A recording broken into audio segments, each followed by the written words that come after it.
Hello, hello, hello everyone. Good morning, good morning, good morning. And of course, good afternoon and good evening in the other part of the world. Isang magandang umaga naman dito sa Amerika na puno ng pag-asa. Umagang kay ganda na bawat pagising sa umaga is a beautiful blessing from God.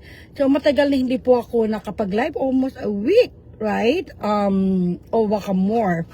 So, gusto ko lang to give you opportunity to say thank you to everyone.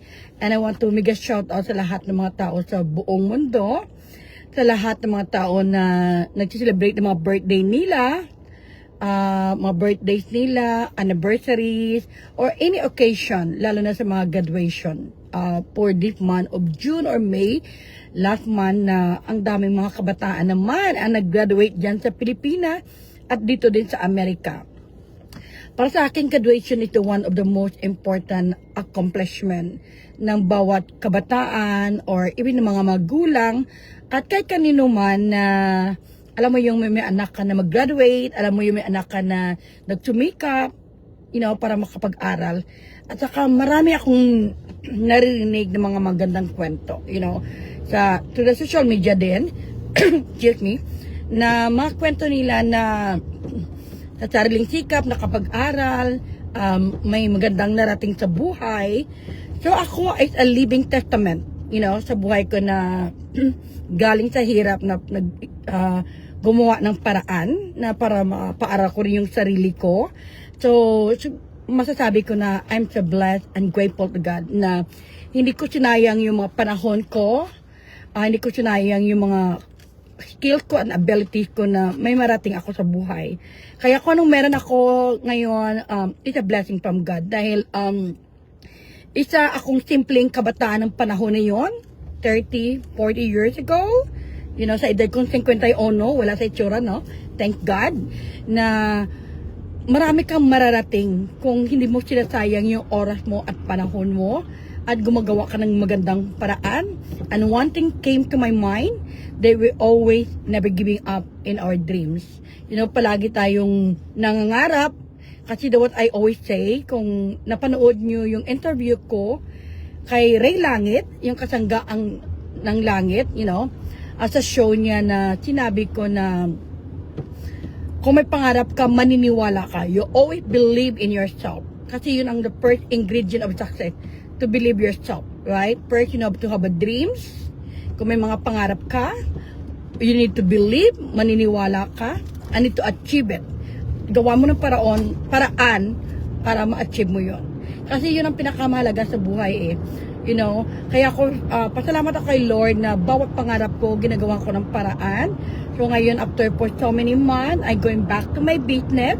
Focus naman po tayo. Kasi marami tayong gustong matulungan ng mga kabataan na maging maganda ang kanilang buhay. So kung titingnan natin, I'm so blessed, for this year, 2025, meron tayong apat na kabataan ngayon na mag-graduate ng college. Actually, nag-graduate na. To the help of the Women of Hope Foundation. Kaya sa buhay natin, wag po tayo, alam kung may mararating tayo, may nagagawa tayo, and always learn how to share kindness, love, and care, especially sa mga kabataan. Kasi sila yung advocacy ako. Ma-advocate for the women, for the youth, for the children, education. Yun ang pinakamalaga sa akin. Children, youth, women, and family education. Yun talaga kasi being an educator dito sa Amerika, an administrator, yung pinapahalagahan ko. Ang kahalagahan ng edukasyon, because I do believe education is the most powerful weapon can change the world. Isa pinakamagandang sandata na magbibigay ng pagbabago sa ating buhay. Kaya sa akin mahalaga talaga yung edukasyon kasi yun talaga yung nagbibigay sa akin ng inspirasyon sa bawat pagising sa umaga na alam ko meron akong matutupad, meron akong mararating at meron naman tayong matutulungan. So I'm so blessed na through God instrument na marami po tayong natulungan na mga kabataan makapagtapos sa pag-aaral. So I know pretty sorry if po kung sino sila na dahil sa kanila naging inspirasyon ko sila, alam mo yung marinig mo yung magandang sulat na isang parents sa akin, You know, na for the past 3 years na natulungan ko yung anak niya, ngayon nag-graduate siya ng Bachelor of Science in Education. You know, I know you're watching right now pa Bacolod City. So, yung sa Bacolod City, 3 silang nag-graduate this year. Isang magpupulit, isang magti-teachers. At saka, isa yung magpapare.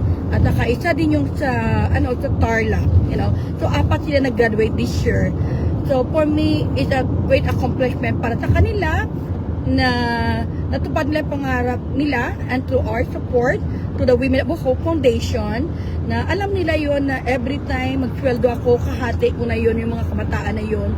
Kasi alam ko na being a mother, being a sponsor, and being an educator, hindi lahat ng tao may parilyo sa atin na may magandang loob na tumulong without any expectation or any reward. The most important for me is the blessing from God, you know, na maging healthy lang ako, marami pa akong matutupad, kasi alam ko this new school year, marami naman tayo makapag-benefit ng school supply and pang tuition fee. So ngayon meron naman tayong 5 kabataan, so 4 na nag-graduate, so meron pang 5 na pinapaaral natin this year, 2025-26, you know. Kaya para sa akin, maganda yung desisyon na ginawa ko sa buhay, na umalis ako sa isang community, nagpukol ako sa maraming kabataan. Kasi one person can help change the world. O isang tao makatulong sa pagbabago ng isang kabataan at saka lalo na sa edukasyon. You know, marami kasi mga kabataan na hindi makakuha ng scholarship, na maraming kabataan na nahihirapan. So, isa po yun sa mga advokasya ko na with the support sa mga friends ko dito sa Amerika, na may magagawa kaming kabutihan sa aming kapwa, lalo na sa mga kabataan, dahil they are the future of our this generation. Naniniwala talaga ako ng kahalagahan ng education at ang kabataan natin is our naging future din natin sila, na sa next generation sila naman tumulong para sa mga generation to come. You know, napaka-excited. Ang ganda ng buhay na namumuhay ka na with a peace of mind, na wala kang binabanggang tao, namumuhay ka na gumagawa ka ng kabutihan, you know, for more than almost 23 years being in America, na alam mo yung buhay ko, ginugol ko sa pag-aaral, sa pagtulong sa kapwa, sa advokasya, sa mga kabataan, women, youth, and immigrant, you know. At nakita ko yung malaking bunga sa akin sa araw-araw kong buhay dito sa Amerika, na patuloy tayong ginagabayan ng Panginoon, na kahit anong pagsubok, anong mangyari, I will remain strong and getting stronger because of the help of God. At saka, yun talaga yung pinakamahalaga, you know. Kaya ngayon, so I'm going to back to my business after a few months na nabisi po ako sa work and responsibility ko sa my family ko, with my children and my husband. So ngayon, medyo meron akong time today to go back to my business, to educate myself, to attend the training and workshop, you know. Kaya, gusto ko rin pasalamatan ang Panginoon sa inyong lahat, kung ano man yung naramdaman nyo ngayon, kung saan man kayo ngayon, kung anong ginagawa nyo na, i-bless pa kayo ni Lord. Kasi ang blessing ni Lord is forever. You know, lalo na sa mga tao nagsasabi ng totoo, lalo na sa mga tao na may malinit na hangarin sa buhay at may malinit na advokasya na hindi nagtitake advantage. Yung pinaka-importante talaga, yung malinit yung hangarin mo, hindi ka nagmamayabang, naging mabuti kang tao, na ever since, you know, at my young age, noong panahon na yon, when I was in high school, sa mga neighbor ko dyan, mga kapitbahay ko dyan sa Bacolod City, alam nila kung anong ginagawa ko. Nagtuturo ako ng katikismo during the summer time. We call Floret de Mayo. And after that, we have a culmination day. We meant to say we have a little celebration, like a graduation for those children na natuto about religious education. And then, nag-iipon pa ako ng pera to the support ng mga neighbor namin o yung mga kakilala namin, yung mga parents na sumusuporta din sa akin ng panahon na yun, na we earn and save money to buy children school supplies during those time. So kahit nawala na po ako sa Pilipinas, so since then, back in 1988, na pagtuturo ko hanggang ngayon, patuloy pa rin tayo sa ating mga advokasya. And appreciate ko po yung lahat ng mga tao naging bahagi ng aking journey, sa mga tao na nagbibigay sa akin ng inspirasyon, sa lahat ng mga tao na naging bahagi ng aking buhay. So, I really appreciate all the people being part of my life journey. At na-appreciate ko rin kayong lahat na ang tao may tunay na kagandahan, hindi lamang sa palabas ng anyo. It starts within your heart, even your soul, you know. Kasi the true kindness, love, and care start within yourself. Yung inner self na sinasabi ko. Kasi dyan lumalabas yung tunay na ugali ng tao, yun ang character mo, yung unang impression na makita mong tao, hindi lang sa itsura niya. How the people treat you, how the people make you happy, how the people make you comfortable, you know, yun talaga. Kasi pag ang tao may attitude, kung walang good manner, right, and conduct, it affected other people.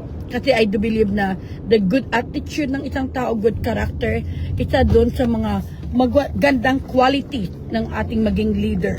Either sa mga organization man, sa trabaho man, o sa politika, o even sa simbahan, you know.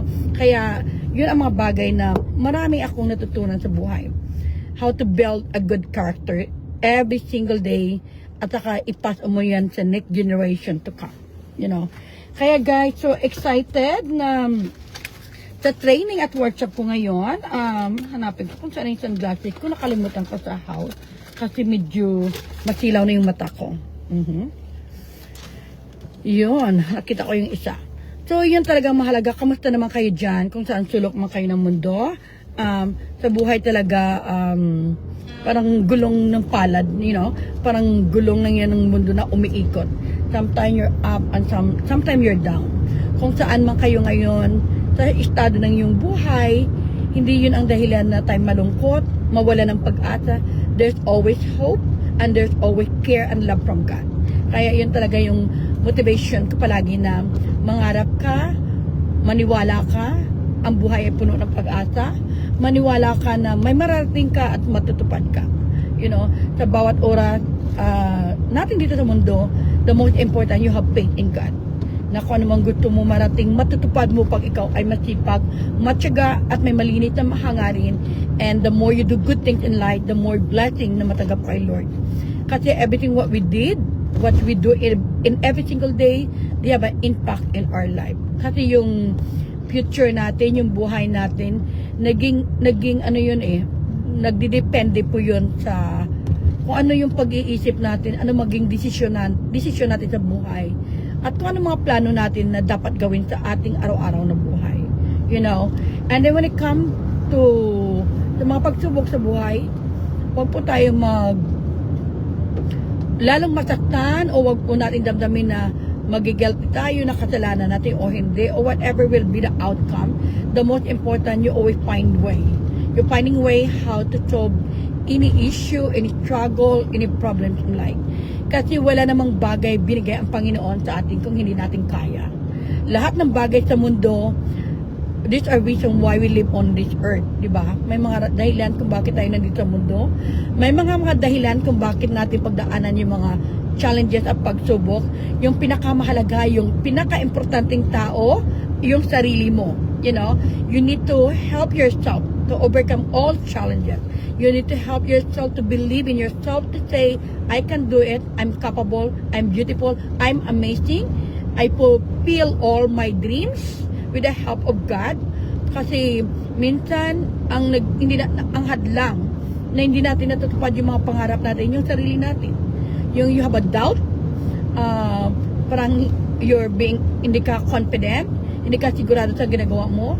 But if you have a confidence, you have a belief, and you're always finding way, at don't be afraid to ask help and support, and always stay humble.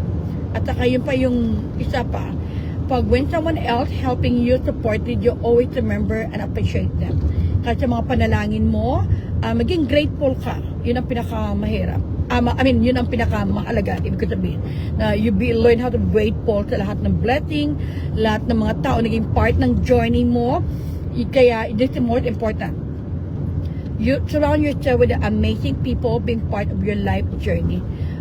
Yung sarili mo talaga, yun ang pinakamahalaga sa lahat na gagawin mo sa araw-araw. Yung mga desisyon mo, yung mga ginagawa mo, at ang magiging impact mo sa mga tao sa paligid mo. Kaya I'm so blessed na for so many years, when I go look back as part of my reflection every single day, na I can see the big change, the best version of myself, that I'm the kind of human being I never give up in my dreams. I'm the person always believing for beautiful things na mangyayari pa sa buhay ko at saka magagawa ko. And I'm so blessed na maraming mga taong naniniwala at nagmamahal sa akin. And of course, na hindi ako tumitigil sa mga pangarap ko. I will believe in the success. I will believe in hope. The most important, I believe in God. Kaya guys, thank you so much. Ngayon nandito na po ako sa aking pupuntahan. So, maraming salamat and i-bless tayo ni Lord, and isang magandang umaga na puno naman ng pag-asa, umagang kay ganda na watch na lang kayo, meron akong this month of June na magandang mangyayari. Kaya abangan nyo yon. And I know na makatulong ito sa maraming tao, hindi lang dito sa Pilipinas, sa ibang bansa. So, excited na po ako kasi every day is a beautiful blessing na hindi mo ina-expect na binibless ka ni Lord, na marami kang natutupad dahil malinis yung konsensya mo, nagsasabi ka ng katotohanan, at isang bagay lang na piece of advice, para sa mga tao. Wag mo isipin yung mga tao may sabing negative sa iyo, kasi human being will say something negatively to you. You cannot please everyone. The most important, you know yourself, and you are the best version of yourself. You stay positive, basta wala kang inaapakan, wala kang ginawang masama, tumulong ka, patuloy ka maging mabuting tao. Always spread kindness, love, and care, especially sa mga tao na, mga kabataan na may magandang hangarin sa buhay. At sa mga pamilya, kasi lalo na sa Pilipinas na maraming naghihirap. Every single day, marami akong natatanggap ng mga iba-ibang messages sa mga kabataan. Mostly, it's my children and youth education, it's my advocacy. Kasi sila yung huhubog ng kanilang future, ng kanilang kinabukasan. Because I do believe education is the most powerful weapon can change the world. We can use to change the world. Diba? Na ang pagbabago nagsisimula sa ating sarili, you need to educate our mindset. You need to help ourselves to take an action and believe para maging magandang buhay natin. Again guys, stay tuned, and of course, today is weekend. Mamaya pupunta naman kami sa another mini vacation with my family. Thank you so much. I love you all, and see you next time, and mabuhay. Bye! Again, ako ay si Anarita Reyes, nagsasabi ang buhay ay puno ng pag-asa. Sa Diyos tayo umaasa at magtiwala sa ating sarili. There's always hope and love with God. Mabuhay! I love you all, and maraming salamat. Bye!